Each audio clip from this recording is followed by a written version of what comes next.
a bit damp today, but let's go and have a look, see what we've got sowing and growing for November. Got a few things putting to sleep, but also some things that we've sown, try and get them out on the allotment, and a little surprise harvest as well. Let's go and have a look. So we've got the square foot gardening at the house. We've got some cos lettuce there, which has a bit of a thin. Have some nice lettuces. The endive probably a bit tired. Could probably do with coming out now.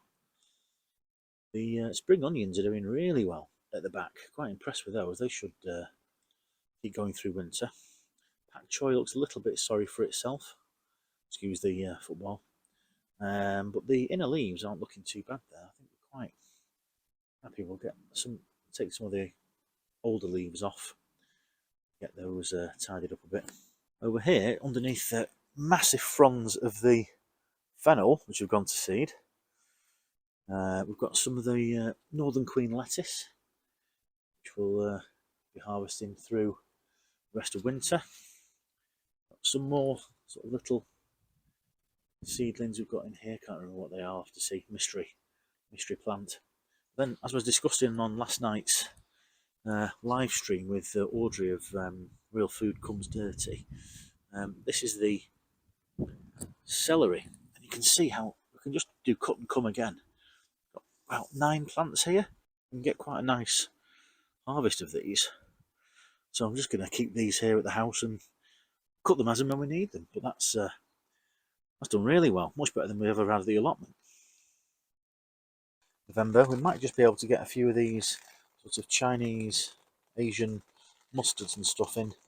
Maybe kale, possibly those ones, in and under cover just before we get into the real cold weather. So we've got a small smattering of these. We may be lucky enough to get these transplanted out.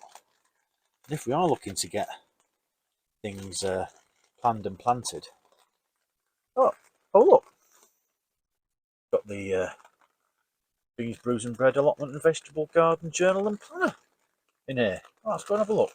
So yeah, got the planner.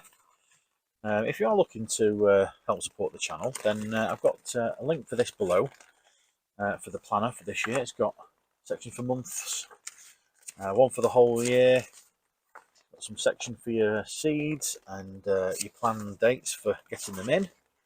Got some pretty decent sections for planning your beds and where you've got things for your successional sowings. Got some line section for just some notes. Task list, because we all know we've got plenty of tasks that we like to tick off when we've got our organisation for the year in place, and a bit of a sneaky section at the back for some recipes, just in case you've got any of your preserves or any recipes you've got for using your gluts up, and got a nice section at the back there for that. So if you do want to help think about supporting the channel, then why not get a copy of the planner? Cheers. Other than the Chinese and brassica kind of seedlings for this month, we've put the old chili plants to bed. Bit of a trial this, see if we can get these overwintered. So try and keep a few of these if we can. That's the Merch Masaw. That was a great one for this year, crop wise.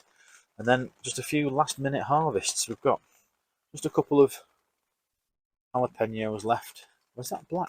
Oh, that might be Hungarian black, actually. So yeah, I think that's pretty much the last two. There were another one that cropped really quite heavily this year, but as you can see, mildew is sort of starting to take toll on, I think it was a Trinidad Tobago. We'll try and get that one cleaned up.